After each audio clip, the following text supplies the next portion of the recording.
Ceci est un livre audio autogénéré par Google. Introduction. En droit pénal, les sujets qualifiés de vulnérables sont les personnes présentant une ou plusieurs altérations de leurs facultés personnelles ne leur permettant plus d'assurer seuls leurs intérêts propres et leur protection. Le mot vulnérabilité a pour racine les termes latins vulnus, vulneris qui désigne la blessure, et habilis qui introduit l'idée selon laquelle l'altération, d'origine extérieure, modifie l'équilibre intérieur du sujet. Nous constatons donc que ce signifiant désigne une fragilité intérieure nouée à des facteurs extérieurs. La vulnérabilité met le sujet en situation de faiblesse et de précarité. Au fil du temps, l'histoire de la protection des sujets vulnérables par la justice et les services sociaux a reconnu plusieurs facteurs de vulnérabilité comme la maladie, l'infirmité, la déficience physique et mentale ainsi que l'état de grossesse de la femme. Par la suite, la notion de vulnérabilité a été nouée à la question de l'âge des victimes potentielles. D'où le choix de notre mise au travail, dans ce premier tome, du thème des vulnérabilités propres aux femmes aux différents âges de leur vie. Ce second livre fait partie d'une série de 3 ouvrages consacrés aux vulnérabilités des femmes. Il traitera plus spécifiquement des passages à l'acte féminin incluant le suicide, l'homicide, l'infanticide. Ces derniers seront étudiés selon un éclairage à la fois psychanalytique, neuroscientifique, psychiatrique, sociologique et interculturel. Y sont regroupés des récits et des études de terrain provenant de chercheurs internationaux, exerçant aussi bien au Québec qu'à l'île de la Réunion en passant par la Bretagne. En cela, seront proposés différents points de vue mais aussi de nouvelles pistes de travail quant à la compréhension de la psychopathologie du suicide chez les femmes. En premier lieu, Jacques Brandibas nous introduira à la question du genre dans la dépression, les tentatives de suicide et le suicide, au niveau du terrain de recherche interculturel propre à l'île de la Réunion. Pour ce chercheur, le fait que les femmes soient construites dans la perspective d'élever des enfants et de les protéger pourrait les amener à se sentir contraintes par des injonctions culturelles à renoncer au suicide. Mais dans le même temps, cela les rendrait davantage désarmées face à l'irruption dépressive, laquelle s'exprime majoritairement dans les tentatives de suicide. Partant de là, Jacques Brandibas se demande si l'intention contenue dans la tentative de suicide ne serait pas davantage motivée par un intense besoin de communication visant l'apaisement, mais aussi par une envie de vivre plutôt que par un désir de mort. De leur côté, en se fondant sur des recherches menées au Québec, Monique Seguin et Guy Beauchamp nous offrent une étude comparative touchant des trajectoires de vie d'hommes et de femmes présentant une vulnérabilité suicidaire. Ces auteurs ont noté qu'en dépit du fait que la proportion des hommes et des femmes ayant été exposés à des adversités précoces est sensiblement la même, le type d'événement d'adversité qui se produit au cours de la trajectoire de vie des sujets se différencie selon un mode GENRE accent aigu. Les femmes semblent être plus nombreuses à vivre des difficultés de nature interpersonnelle comme des situations de violence et ou de négligence dans la sphère privée, alors que les hommes sont plus nombreux à vivre des adversités sociales dans les sphères de nature publique. De là, entre autres stratégies potentiellement prometteuses pour diminuer la vulnérabilité suicidaire, les résultats rapportés par ces chercheurs militent en faveur du développement de stratégies qui pourraient diminuer l'impact délétère des adversités précoces, qui sont celles qui peuvent avoir le plus d'impact positif sur la transformation des trajectoires de vie. Céline Cobb-Bigot, pour sa part, propose de relier les suicides et les tentatives de suicide au psychotraumatisme pouvant se perpétuer de génération en génération. En effet, cette psychologue clinicienne constate que même chez les spécialistes de la santé mentale, les signes associés au psychotraumatisme ne sont pas toujours connus et reconnus. Son idée est donc de développer la formation des professionnels de ce secteur, touchant à la fois le champ de la santé mentale de la petite enfance que celui de la périnatalité. L'objectif étant de démontrer que la reconnaissance et la prise en charge efficace et adaptée de tous les types de psychotraumatismes, à quelque âge que ce soit, permettrait une prévention des comorbidités associées, dépression, addiction, troubles de la personnalité, tentative de suicide, suicide. Par la suite, Sylvie Lemonnier, Mélanie Coquelin et Virginie Jacob-Albi présenteront 2 récits de passage à l'acte suicidaire de femmes. Dans le premier touchant le cas de Sophie, elles analyseront comment cette dernière cherche le support d'un autre qui lui accorderait attention et soutien, et qui entendrait enfin son besoin d'un espace sécurisant et réconfortant. Tandis que dans l'analyse du cas d'Anna, les auteurs étudieront comment cette patiente ne peut pas se soutenir des mots et du langage qui font lien, tentant donc d'exister comme sujet alors même qu'une bascule vers le statut d'objet ne cesse de la menacer mortellement. Par l'étude de ces deux cas cliniques, il s'agira de mieux comprendre l'intrication des facteurs entrés en interaction, en résonance. En cela, ces études serviront de base pour mieux construire la prévention du suicide de femmes en France, et plus particulièrement en Bretagne puisque cette région reste l'une des plus touchées par le suicide. Dans l'étude suivante, Imogen Scott, Titouan Kéribin et Virginie Jacob-Albi dénonceront la tendance contemporaine à mener des études sur le suicide au prisme d'une unique approche conceptuelle, qui plus est selon une méthodologie paraissant obsolète. En effet, d'après ces auteurs, le temps est venu de mettre en place un véritable dialogue entre les disciplines. Le but n'étant pas de critiquer une approche ou une autre, mais de se saisir des éléments faisant sens dans les différents champs d'études, pour en extraire les points vifs dans le nouage avec d'autres champs de compréhension. Dans cet objectif, ces trois chercheurs présenteront une infime partie des possibilités immenses offertes par la psychanalyse et les neurosciences, dans leur spécificité mais aussi dans la lecture que l'une apporte à l'autre de ces problématiques suicidaires. Enfin, Suzanne Léveillé abordera un sujet très vif et peu souvent mis à l'étude.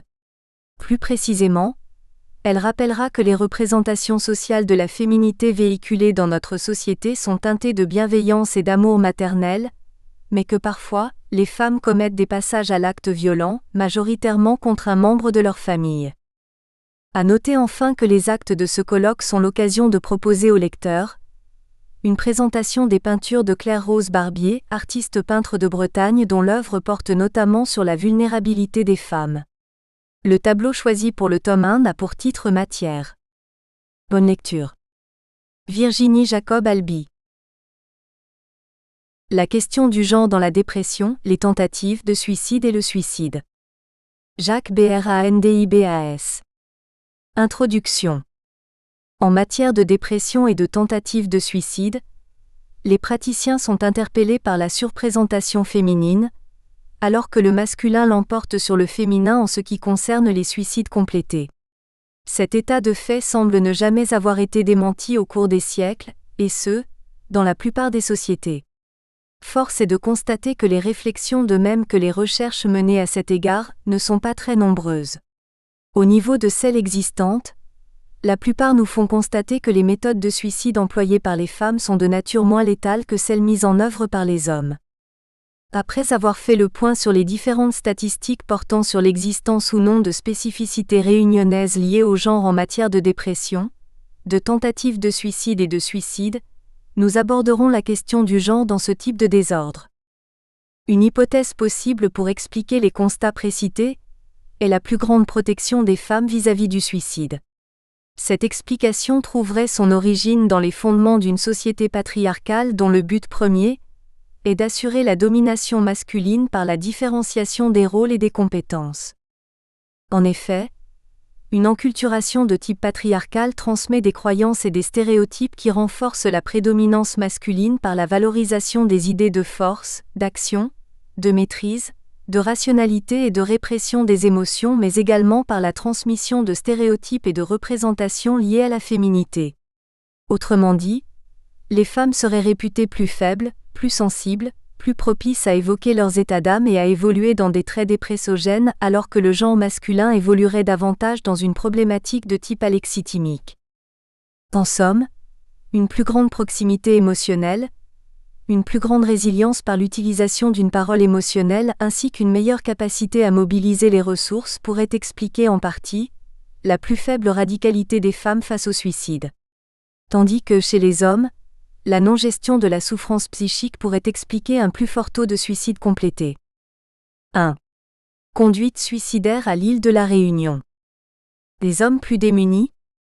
La plupart des recherches s'accordent sur le fait quasi universel que les 3/4 des décès par suicide sont de type masculin alors que les tentatives de suicide féminines sont 2 fois plus fréquentes que celles masculines. Davidson, 1986, Badayan, Parer et Mouquet et al. 2001 Mouquet, Bellamy et Carrasco 2006. À l'île de la Réunion, l'existence de cette inégalité a aussi été constatée et attestée depuis plusieurs décennies. L'ORE, Observatoire régional de santé de l'océan Indien 2015, indique par exemple que sur les 91 personnes décédées par suicide au cours de l'année précédente, 82% d'entre elles étaient des hommes. Pour expliquer ce phénomène, l'ONS, Observatoire national du suicide, avance que les hommes meurent plus souvent de suicide parce qu'ils emploient des méthodes plus létales, notamment la pendaison ou les armes à feu. À La Réunion, hommes et femmes confondus, les tentatives de suicide avec hospitalisation sont environ 10 fois plus nombreuses que les suicides complétés. Les décès par suicide, 82% d'hommes et les tentatives de suicide, 62% de femmes, montrent des ordres de grandeur très différents. Ce paradoxe nous incite à penser la séparation de ces deux phénomènes. Selon l'ONS, ce serait l'inefficacité des moyens employés par les femmes réputées moins violents, qui permettrait de rendre compte de la différence de taux de décès par suicide des hommes et des femmes. Ce constat ne répond pourtant pas à la question de savoir pourquoi les hommes emploient des moyens plus létaux que les femmes, étant donné que l'accès à des moyens létaux est accessible à tous. Si la volonté de mettre un terme à sa souffrance existe dans les deux cas, comment se fait-il que les femmes recourent assez systématiquement à des moyens moins violents qui les destinent davantage à une hospitalisation plutôt qu'au cimetière ? Cela ne reviendrait-il pas à dire que les femmes, in fine, sont mieux protégées, plus résilientes dans la gestion des crises psychiques ? Aspect historique. Historiquement parlant, le suicide a toujours été un puissant recours dans la gestion du désespoir réunionnais. On rapporte qu'au temps de l'esclavage, beaucoup d'Africains capturés se suicidaient même avant d'avoir atteint les côtes de l'île et que des esclaves malgaches, afin d'échapper à leurs tristes conditions, partaient vers une mort certaine en tentant vainement de rejoindre en pirogue la terre de leurs ancêtres. Après l'abolition de l'esclavage, d'autres croyances prirent le pas. L'expression « mourir à Bourbon, il est à Madras » semble avoir été un modèle d'inconduite, menant de nombreux engagés indiens au suicide à la fin du XIXe siècle. La croyance dans la métempsychose, soit la croyance dans le transvasement des âmes d'un corps à l'autre, y compris dans les corps d'animaux ou dans les végétaux, venant conforter leur décision de mettre fin à la nostalgie et au désespoir. Concernant ces temps reculés, nos recherches ne nous ont pas permis de formuler un quelconque ratio entre les passages à l'acte féminin et masculin. Les rapports de l'époque font surtout état de suicide masculin, ce qui n'est pas surprenant dans la mesure où les bataillons d'engagés indiens, durant les premières années de l'engagisme, étaient exclusivement composés d'hommes. En revanche, la perspective historique concernant les décès par suicide montre une progressive résorption de ce modèle d'inconduite en lien avec les progrès enregistrés en matière d'éducation, d'évolution des conditions de vie sur le plan économique et social. En cela, c'est au gré des modifications économiques et de l'évolution des croyances que la mortalité par suicide est passée de 41 cent-millième en 1890, ou en 1991, à 13 centièmes 000 en 2015. Aspect contemporain. Plus récemment, entre la fin des années 80 et le début des années 2000, La Réunion a connu une forte décroissance en matière de décès par suicide, lesquels sont passés de 128 en 1986 à 91 en 2001. Depuis, ce nombre de décès est relativement stable. La figure ci-dessous montre l'évolution des conduites suicidaires au sein de l'île de La Réunion, en 2014 et 2015. Figure 1 Conduite suicidaire à La Réunion, les chiffres clés régionaux. Caractéristiques des décès par suicide à La Réunion, 20 152 017. À La Réunion, le taux de mortalité est de 13 centièmes. Concernant les moyens de suicide utilisés, l'on note que chez les hommes qui représentent 82% du taux de suicide, les moyens sont la pendaison 56%, le saut dans le vide 16%, la prise de médicaments 16%. Chez les femmes qui représentent 18% des taux de suicide, les moyens utilisés sont la pendaison 48%, le saut dans le vide 18%, la prise de médicaments 16%. Par ailleurs, l'on trouve peu de personnes âgées chez les suicidés, alors qu'inversement, le taux de mortalité par suicide est particulièrement élevé chez les jeunes. 75% des suicides ont lieu avant 55 ans, dont 14% avant l'âge de 25 ans. À noter également que la moyenne d'âge au moment du décès est supérieure chez les hommes, à Réunion. Enfin, toujours à La Réunion, la mortalité par suicide des hommes y est 4 fois plus élevée qu'en métropole, tandis que celle des femmes y est 3 fois plus élevée. Caractéristiques des tentatives de suicide à La Réunion, période 2015 à 2017. Avant toute chose, le pourcentage de femmes ayant commis une tentative de suicide est de 62%, n égale 3535.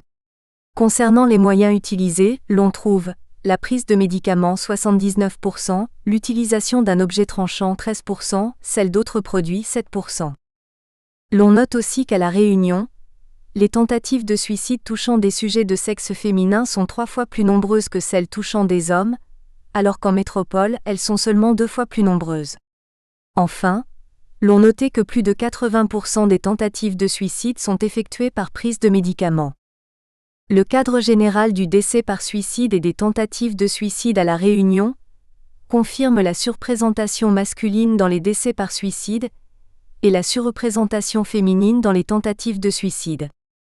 Conformément à la littérature internationale, le genre féminin, l'inactivité professionnelle, incluant les chômeurs et autres inactifs, de faible niveau de revenus, les ruptures conjugales, veuvage, divorce, séparation, et un âge jeune, inférieur à 45 ans sont positivement associés à la survenue d'un épisode dépressif dans l'année. Ainsi, les femmes sont-elles 2 fois plus concernées que les hommes par les épisodes dépressifs et plus sujettes aux conduites suicidaires, Richard 2014. 2. Dépression et suicide. Kornstein, 1995, suggère que les femmes auraient une symptomatologie plus voyante, qu'elles auraient aussi tendance à exagérer cette dernière alors que les hommes auraient tendance à la minimiser. En outre, les femmes présenteraient des symptômes végétatifs plus spécifiques tels que la modification de poids, Richard et al. 2014, le ralentissement psychomoteur et l'hypersomnie. De son côté, Noble 2005, avance l'idée que la prévalence de la dépression féminine est liée au cycle de la reproduction et que certaines périodes sont plus susceptibles de favoriser l'apparition d'états de crise dépressive, puberté, période prémenstruelle, grossesse, ménopause. Selon Williams, 1995, les femmes auraient davantage tendance à consulter que les hommes. De même, elles accepteraient plus facilement que les hommes une prise en charge médicale et ou psychologique. Dans le même ordre d'idées, les praticiens auraient naturellement plus tendance à déceler des troubles dépressifs chez les femmes. Les hommes, pour leur part, seraient non seulement moins nombreux à consulter, mais en outre, ils bénéficieraient de prises en charge plus courtes. Dans la population, la femme est davantage perçue comme sujette à la dépression, qu'elle le soit réellement ou non d'ailleurs, Bromloff 2004. Les états dépressifs sont parmi les facteurs de risque les plus fréquents dans la jeunesse des conduites suicidaires. Pourtant, si la majorité des personnes ayant recours au suicide voient dans ce dernier l'ultime solution à la résolution de leur état dépressif, la majeure partie des personnes dépressives n'a pas recours à ce mode de résolution. De là, si les femmes sont 2 fois plus nombreuses à présenter des états dépressifs, il est donc logique de penser qu'elles passent à l'acte dans les mêmes proportions tant au niveau des tentatives de suicide que des suicides complétés. Pourtant, si la première proposition est vraie, la seconde ne l'est pas. En effet, les femmes sont nettement moins nombreuses à mourir de leur passage à l'acte. Notre expérience dans la prise en charge des personnes souffrant de conduite suicidaire incite à penser que le processus conduisant au passage à l'acte est identique pour chaque genre. En effet, nous retrouvons le même sentiment d'échec et la même faible estime de soi, la même incapacité à revenir à un état d'équilibre. L'échec des stratégies employées pour retrouver un état d'équilibre génère un sentiment d'isolement, une faible estime de soi et l'apparition de plus en plus prégnante d'idées suicidaires pouvant aboutir à l'élaboration d'un scénario et in fine, à la mise en acte de ce dernier. Dans sa dernière enquête, l'Observatoire régional de la santé 2019 indique que 24% des Réunionnais déclarent avoir connu un état de détresse psychologique. Parmi ces personnes, 8% font mention d'un épisode dépressif caractérisé au cours des 12 derniers mois. Les femmes sont 2 fois plus nombreuses que les hommes à souffrir de dépression, Christophe 2018, et sont surreprésentées dans les mêmes proportions au niveau des tentatives de suicide, Art 2018, Courtet 2010. Dans cette logique, la surreprésentation des femmes devrait se retrouver chez les personnes décédées par suicide. Or, comme déjà mentionné, il n'en est rien puisque de manière paradoxale, les hommes sont 3 fois plus nombreux à mourir par suicide. Ces chiffres pourraient s'expliquer du fait que les diverses expressions du mal-être exposent les femmes à de plus forts risques dépressifs et suicidaires, tandis que les hommes présentent quant à eux un taux de décès par suicide plus important. Cette récurrence s'observe avec insistance quel que soit l'âge et la situation familiale, Christophe, 2018. Dans cette perspective, se pose la question de savoir si les moyens choisis et les moyens utilisés pour mettre un terme à la souffrance sont ou non genrés. Dans une société patriarcale, face à une même difficulté générant une même souffrance, la surreprésentation des hommes dans l'acte létal ne serait-elle pas liée à une enculturation de schémas comportementaux spécifiques, conduisant certains hommes à se montrer moins compétents dans la gestion des crises psychiques et des émotions afférentes ? La question mérite d'autant plus d'être posée que les aspects les plus délétères mais aussi les plus toxiques du modèle patriarcal aboutissent à des formes diverses de mise. Nous espérons que vous avez apprécié cet aperçu. Pour continuer à écouter ce livre audio sur Google Play Livres, utilisez le lien dans la description de la vidéo.